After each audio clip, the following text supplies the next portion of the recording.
Hey, it's Werner, and before you watch this video, I need to give you a little bit of context because it might be a bit confusing. First, the talk that you're about to see is a speech that I did at an event a couple of weeks ago. It's called the Entrepreneurial Fuck-Up Nights. It's really a platform, an event that happens and enables people to talk and share about some of the mistakes they've made, because there's always this thing in design, and it's true that you should talk about your mistakes and learn from them, but sometimes we are very shy to share them. And this is an event that kind of breaks that mold, and it just allows for learning all around, and I encourage you to check that out. Now, during the talk, you'll see some notes flashing on the screen because I designed this talk using the Cisero Public Speaking Framework. Now, I did a whole video explaining what the Cisero framework is and how it works. It's a whole set of cards. It's a beautiful framework that helps you actually contextualize and design a speech, a talk, a presentation. So this is the result of that. So if you haven't seen that, I would encourage you to go check that out. I will drop a link to the Cisero video down below in the comments, but maybe also a card on the side here. But in all event, if you're here and you know what's going on, I hope you enjoyed the talk. It's all true.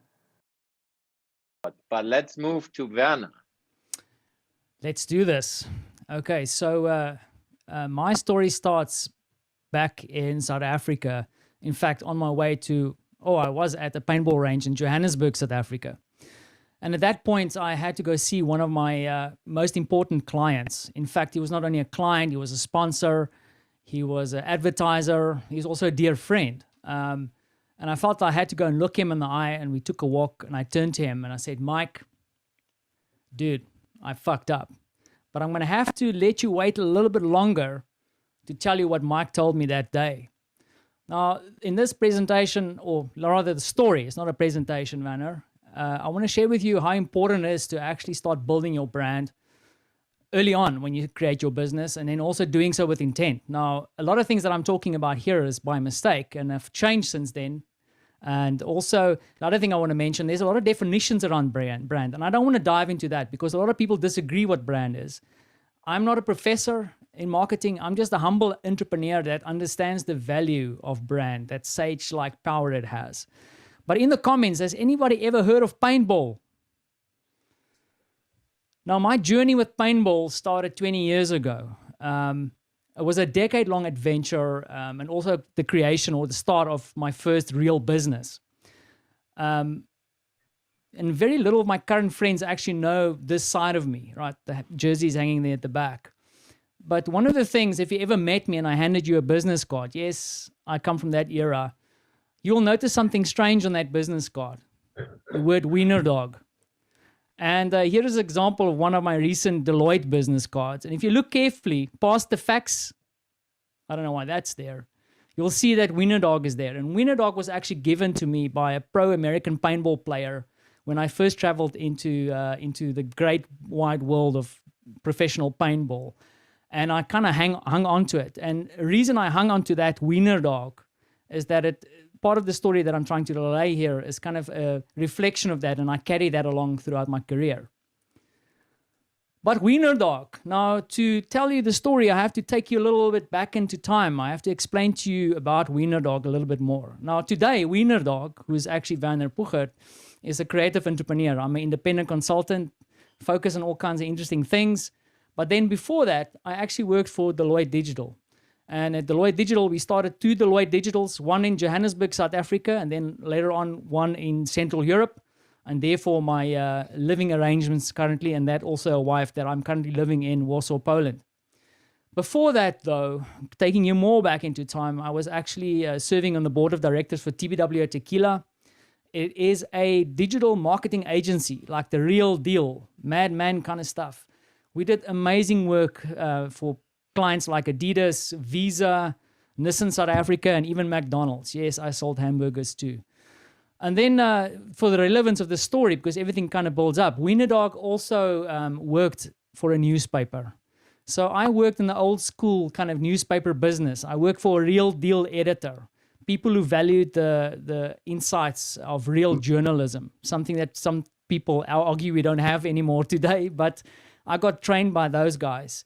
But then also during that time, and that's about 20 years ago, we also started moving into the strange world of digital, and we started doing digital publishing. So a lot of the newspapers we created actually shifted into digital publications. Now, that's also around that time that I started my little business called sapaintball.co.za. So hang on to this. There's SA, which means South Africa, my country of origin, and then paintball, the sport, and then at the end, .co.za, the extension, the domain extension for websites in South Africa. And I ran and managed this business for about 10 years.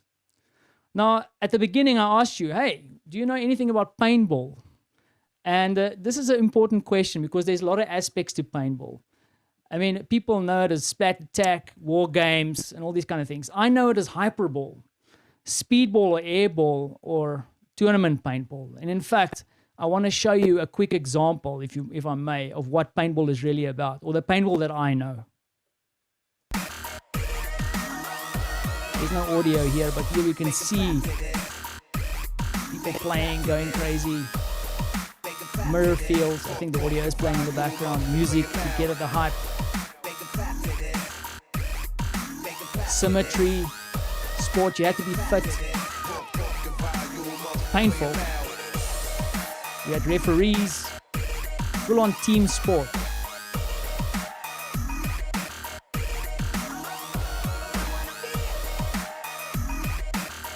And there we have it, the famous gog shot or cyclops. I hate getting those, but dishing them out is the best feeling in the world.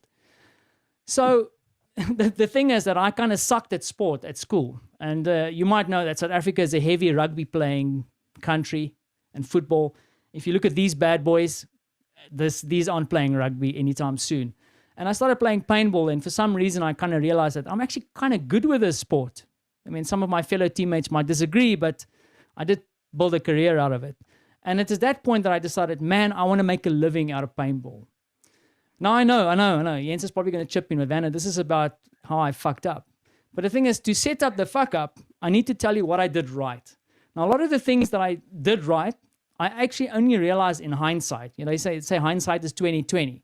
So I looked back at some of the things that went right to actually build this business up. So one of the first things I did is to actually focus on my editorial skills. At some stage, someone approached me and said, listen, Vanna, do you want to create a business where we have a paintball range, you can have people playing, and then someone offered me like an opportunity to sell equipment with them. I knew nothing about hospitality and retail. But one thing I did know about was publishing. So I started focusing on that. And that brings me to my first point. The one thing I did right with the business, one of the few, is the adjacent possible. I looked at what my skills were and I applied it to something new, paintball. So I started this kind of online portal where I publish articles, reviews, news of what was happening in South Africa. Then the second thing I did, which worked brilliantly, is like I mentioned at the beginning, I didn't want to be associated with the war games and the military and guns and all that kind of stuff. Paintball, tournament paintball, was seen as a sport. It was serious. At some stage, they actually wanted to push it to the Olympics. It was part of the X Games at some point, ESPN. Tournament paintball was serious. And I started to niche down, and that's the second thing I did. I niched down to focus only on the South African tournament paintball player. And what worked in my favor is that these were also the guys who had the money, the time to spend to play paintball. And like me, they shared my passion. They were hyper passionate about the sport. So brutally niching down to the audience that I wanted to serve. The next thing I did that started to give me some growth or traction in the market was tension. So how did I do that? No one was coming to the website. So the first thing I did is I created a list of my dream customers, the people that I wanted to deal with. So in the customers, I went paintball teams, advertisers, paintball ranges, and I wanted to open up to all players. So the first thing I did is I approached a few South African paintball teams, like the top teams. I offered them some space on my website because I knew something that they didn't have was actually access to the internet back then, because it was very difficult to do web development. They didn't have the access or know-how. I gave them some space and they started jumping on board. And when they jumped on board, a lot of people said, me too, I want some of that. Also, what played in my favor is that one of the actual teams actually offered to carry my branding on their shirts, which was a huge move for me. And so, like, really creating that tension was important. But South Africa, SA Paintball.co.za was growing. It was kind of getting traction, but not enough. And it was only at some stage when I was sending my little newsletter out to my big database that one of my mates turned to me and said to me, Vanner, why don't you sign your name on this in this email? People want to know who you are. You're kind of like hidden behind this thing, and maybe there's a byline, but no one knows who Vanner is. Soon to be Wiener Dog. And that's where I bring my last point in about what went right. Is like I signed my name to it. But signing my name was also going out to meet people where they were doing business. I went to kiss babies, shake hands, opening of fields, supporting new teams. I did as much as I could, sharing that passion for the sport. But they knew who I was. They could connect with me. And let's be clear, not everybody liked Vanner or Wiener Dog. The other thing I did that was kind of like a remnants from the editorial space is that journalists have rules. There's rules to journalism. So what I did, it wasn't a kind of terms of engagement on my website. It was like a constitution that I created that I also held myself accountable to. So sometimes I would write an article or I would favor someone else above someone else, and then I had to go online and actually apologize because that was against the constitution of sapaintball.co.za. And I think you've seen this happening. Some do it well, some don't, like Elon Musk stepping into the limelight for his businesses. You have people like Shonda Rhimes who founded a lot of production companies, and she's also a brand in herself. So don't be shy to step into the limelight when you have your business. I mean, it went crazy, man. It went like kind of out of hand. Now, you can see yours truly there on an international paintball magazine. Yes, I made this spread. Okay. My mom still got a lot of copies of those, right? But otherwise in the business, advertising, international advertising, I had deals with international magazines. I wrote for them. They sent me content. I had correspondence also over South Africa. Things went great. I also made some affiliate revenue from gear that I sold on the website for other guys. But as you can see, there's a sample of the website. Looks very 90s, I know. But it's around this time that I started screwing up. Things started going wrong there. The first thing that I would say that what went wrong there is that I started focusing way too much on what was happening inside the business. I was creating features, updating the website. I wasn't focusing on creating systems around my business to actually allow more people in. Yes, correspondence, but at the end of the day, I was updating the website. I was running to all the events. I didn't scale my business properly. And this is where the darkness came. Because at some stage, through a friend of a friend, this guy approached me. We met a few times and he said to me, listen, Vanner, I can see you working your ass off. I've got a deal for you. I have an internet service provider locally in South Africa.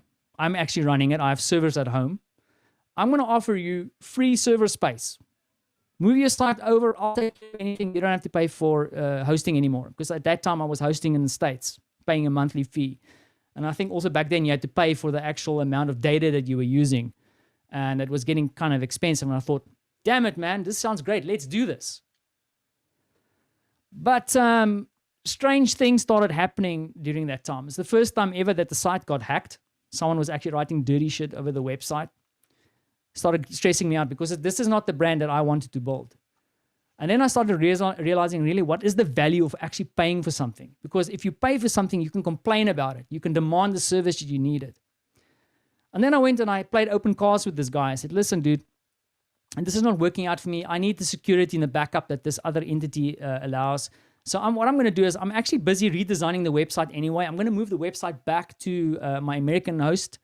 Hard feelings. And he said, let's do this. Let me know what you need and I'll help you sort this out. So I was sorting out the new site. And then when it came time to flip the switch, his demeanor changed like that in an hour. He sent me email demanding 80,000 Rand. Back then, it was a shitload of money. Money I didn't have. He claimed that I owed him this money because of the hosting. And what I didn't realize back then when I first did the change over to the website is that he actually took ownership of sapaintball.co.za. He fundamentally, at the core, owned the web domain name. Now, I'm a bit more savvy now, but he took ownership of that. I mean, he even tried to sell the domain at some stage as well. I was devastated. I mean, a shitstorm ensued. It was crazy times. I mean, as a youngster going into this world, I tried to get to the domain authority. They told me to bugger off because, what's this guy? I had lawyers, expensive people who charged by hour. They couldn't do anything. And it was just super stressful. And in some way, the guy kept the website going so that I can update it. And I started kind of working for him. But I knew the writing is the wall. I lost sapaintball.co.za. The baby that I created was gone. And I had to go face the fire with my advertisers and the people that I was serving. And this brings me to the paintball range back in Johannesburg where my story started. Walking alongside Mike, and we were about to host this tournament together, and he invested some cash for the sapaintball.co.za 101 challenge. It was an annual event that ran every year, and he was going to make it big that year. I told him the story, and Mike is an ex-boxer. He didn't mince his words. I was also a bit worried about the right hook. But when I looked him in the eye, I never saw Mike actually shine through so much empathy. He looked me in the eyes and he said, "Brew, just change the fucking name." And that's what Mike taught me about branding back then. Because what he said to me is that, you know what, Vanner, people are there for you. Brother, they came to hang out with you for the shared passion. And it took Mike to point out that out to me as a kind of a learning around brand. And not everybody liked SA Paintball for what it was. And maybe they didn't like me either. But they appreciated what I was doing. And it was only later on when I started working in user experience and customer experience that I realized what that was. I'm going to go through those. So the first thing that you focus on is trying to establish satisfaction. We all want to do that. You want to satisfy the customer. The second thing is loyalty. And I think through SA Paintball, I got that right. It was working. Now, lots of times, if you look at the McKinsey model, they will go, yeah, you need advocacy. Advocacy. People need to say good stuff about you and actually drive back traffic. But there's a better word for it. And that's what I got from the community in South Africa, was goodwill. Because when shit hit the fan, they turned to support me. So what we did is, we changed sapaintball.co.za into sapaintball.info. And after that, what happened was that we relaunched the website. The website became part of a whole tournament relaunch. So in the event that we were going to host was actually the relaunch of sapaintball.info. And it ran for another 5 years. Also culminating at the end in me playing the World Cup in Malaysia. We won the World Cup there. And it's around that time that I actually hung up my marker. And also because I knew that my passion for the sport was kind of dwindling a little bit, that is also the time to actually shut down sapaintball.co.za, or in fact .info. But the funny story is that one of the people who actually was one of my advertisers, actually later on, a couple of years later on, got to buy .co.za back, and he gave it back to me as a present. So a quick recap, what I was saying is that, first of all, adjacent possible, focus on what you're good at. Second thing is brutally niche down to that audience that you require. Create tension, make people want your product or your service. Sign your name, add yourself to the game, or at least set the constitution in place. And then don't forget to work on the business. I know working in the business and getting it going is important, but look at the future, because I think sapaintball.co.za could have been so much more if I looked into the future. And then finally, never, ever, ever trust a South African internet service provider. Thank you.